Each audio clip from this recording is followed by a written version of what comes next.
তৃণমূলের জেলা পরিষদ সদস্য আনারুল হক বিপ্লবের নেতৃত্বে শামশেরগঞ্জ থানার সামনে অবস্থান বিক্ষোভ। রবিবার বিকেলে থানার সামনে দফায় দফায় বিক্ষোভ স্লোগান ঘিরে ব্যাপক চাঞ্চল্যের সৃষ্টি হয়। বিপ্লবের দাবি, অবিলম্বে তার বিরুদ্ধে মিথ্যা অভিযোগকারী জাহাঙ্গীর হোসেনকে গ্রেপ্তার করতে হবে। উল্লেখ করা যেতে পারে, তৃণমূলের জেলা পরিষদ সদস্যের বিরুদ্ধে 5 কোটি টাকা নেওয়ার অভিযোগ করেছেন জাহাঙ্গীর হোসেন নামের এক ব্যক্তি। তার দাবি নিয়ে রবিবার দুপুরে জেলার একটি পোর্টালে খবর প্রকাশিত হয়। ব্যবসার সূত্রে তার কাছ থেকে 5 কোটি টাকা হাতিয়ে নেওয়ার পাশাপাশি তাকে আটকে রাখার অভিযোগ করেন। বিষয়টি নিয়ে পুলিশ সুপারের কাছে অনলাইনে লিখিত অভিযোগ দায়ের করেছেন বলেও দাবি করে জাহাঙ্গীর হোসেন নামের ওই ব্যক্তি। খবর প্রচারিত হতেই কার্যত বিষয়টি নিয়ে ক্ষোভ প্রকাশ করে শামশেরগঞ্জ থানার সামনে অবস্থান বিক্ষোভ শুরু করেন আনারুল হক বিপ্লব। সঙ্গে ছিলেন তার বিপুল সংখ্যক কর্মী সমর্থক। বিপ্লবের প্রশ্ন, জাহাঙ্গীর হোসেন কারো প্ররোচনায় এই ধরনের মিথ্যে অভিযোগ করেছেন। কোন এগ্রিমেন্ট এবং কোন ব্যাংকে টাকা দিয়েছেন তা জানতে চান তিনি। পাশাপাশি মোবাইলে একটি মেসেজ দেখিয়ে তাকে 2 বিধায়ক আটকে রেখে মিথ্যা ভিডিও করিয়েছে বলে দাবি করেছেন বলেই জানান আনারুল হক বিপ্লব। বিপ্লবের দাবি, জাহাঙ্গীর হোসেনের কাছেই লোক আরও টাকা পাবে। অনেকেই তার কাছে প্রতারিত হয়ে রয়েছে। আমি তাদের হয়েই কথা বলছি, অথচ আমার নামে এই ধরনের মিথ্যে অভিযোগ করা হয়েছে। অবিলম্বে মিথ্যে অভিযোগ আরোপ করার জন্য জাহাঙ্গীর হোসেনকে গ্রেপ্তার করার পাশাপাশি যারা তাকে ভিডিও বানাতে পেছন থেকে সাপোর্ট করেছে তাদের বিরুদ্ধেও তদন্ত করার দাবিতে সরব হন আনারুল হক বিপ্লব। যারা তার নামে মিথ্যাচার করেছে তাদের বিরুদ্ধে মানহানি মামলার হুঁশিয়ারি দিয়েছেন তৃণমূলের জেলা পরিষদ সদস্য আনারুল হক বিপ্লব। কিছুক্ষণ আগে দেখলাম একটা ভিডিও ভাইরাল হয়েছে। সেই ভিডিওটা জাহাঙ্গীর হোসেন বলে কোনো একজন ব্যক্তি বলছেন যে বিপ্লবের কাছে আমি 5 কোটি টাকা পাই। আমি এইটুকু আপনাদের মিডিয়ার মাধ্যমে জানাতে চাই এবং প্রশাসনকে জানাতে চাই, যিনি আমার বিরুদ্ধে অভিযোগ করেছেন তিনাকে অতিলম্বে এইখানে আনতে হবে, আর না হলে আমরা এই ধর্ণা থেকে উঠবো না। আর যেহেতু একটা মেসেজ আপনাদেরকে জানাতে চাই, আমাকে বিগত কয়েকদিন আগে যখন এই শামশেরগঞ্জ থানায় জাহাঙ্গীর থাকে, এখান থেকে একটা থানাতে একটা লিখিত কাগজ দিয়ে গেছে যে আমি 1 বছরের মধ্যে যতগুলো টাকা আমি আমানতকারীকে নিয়েছি সমস্ত টাকা 1 বছরের মধ্যে আমি ফেরত দেবো। না যদি ফেরত দিতে পারি তাহলে আইনত ব্যবস্থা আমাদের বিরুদ্ধে নেবে। এটা থানায় লিখিত মুচলিকা করে গেছে। আবার এখানে মেসেজে আপনারা ভিডিওটা করুন, মেসেজের ভিডিওটা করুন।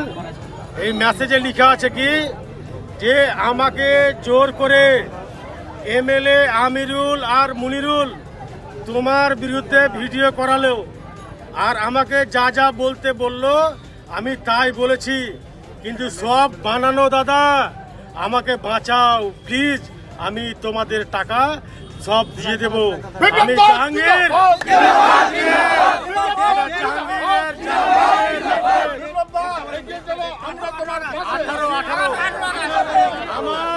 আমার মূলত কথা একটাই, যেহেতু আমি এলাকার জনপ্রতিনিধি হিসেবে আমার দায়িত্ব কর্তব্য, এলাকার কিছু মানি মার্কেটের কাজ তো এলাকার সমস্ত লোক কিছু টাকা ওকে দিয়েছিল। সেই লোকগুলো আমার কাছে ঘোরাফেরা করছিল, যেরকম ব্যাপার জাহাঙ্গীরের কাছে, জাহাঙ্গীরকে আমরা এত টাকা দিয়েছি। আমি তাদেরকে কথা দিয়েছিলাম যে ঠিক আছে জাহাঙ্গীরের সঙ্গে যোগাযোগ করার চেষ্টা করব, পাইনি।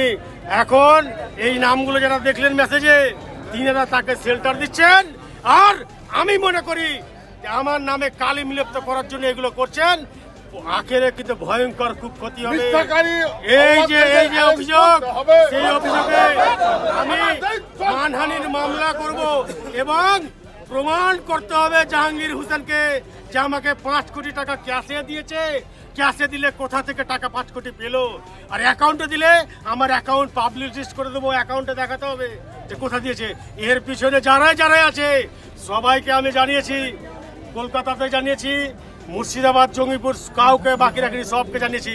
এদের বিরুদ্ধে সঠিক তদন্ত শুরু হবে। আর আমি এখানে যতক্ষণ না জাহাঙ্গীরকে এখানে আনা হবে, এখানে পাওনাদার অনেক আছে। কে কাছে গো? এখানে অনেক পাওনাদার আছে, তাদের হয়ে আমি লড়াই করছি। আজকে তাদের হয়ে লড়াই করতে গিয়ে আমি দোষী।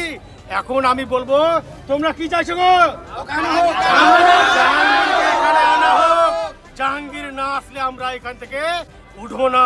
আর জাহাঙ্গীরকে পিছন থেকে যারা শেল্টার দিচ্ছে আগামী দিন জবাব পাবে, কোনো চিন্তার কোনো কারণ নেই। জাহাঙ্গীর হ্যাঁ ওই যে লোকের টাকা লেনদেনের সুদের ব্যবস্থা করেন। আমি জাহাঙ্গীর সম্বন্ধে কোনো কিছু মন্তব্য বলতে চাই না। আমি একটাই কথাই বলবো, জাহাঙ্গীরকে আমার সামনে আনুন, প্রমাণ করা হোক। যতক্ষণ না জাহাঙ্গীর আসবে ততক্ষণ না আমি থানায় ধরলেই ছিলাম যে যে আমার বিরুদ্ধে মিথ্যা অভিযোগ করেছে, সেটা আমি বড়বাবুকে বলেছিলাম যে ওনাকে অ্যারেস্ট করে নিয়ে আসতে হবে। বড়বাবু বললে যে ওনার বিরুদ্ধে কমপ্লেন দেন, আমি ওনাকে যেখান থেকে হোক আমি অ্যারেস্ট করব। এবং যে টিভি চ্যানেল আমার বিরুদ্ধে মিথ্যা একটা অপপ্রচার চালাচ্ছে, তার বিরুদ্ধে আমরা এখানে কমপ্লেন করলাম, আমরা মানহানির মামলা তার বিরুদ্ধে করব।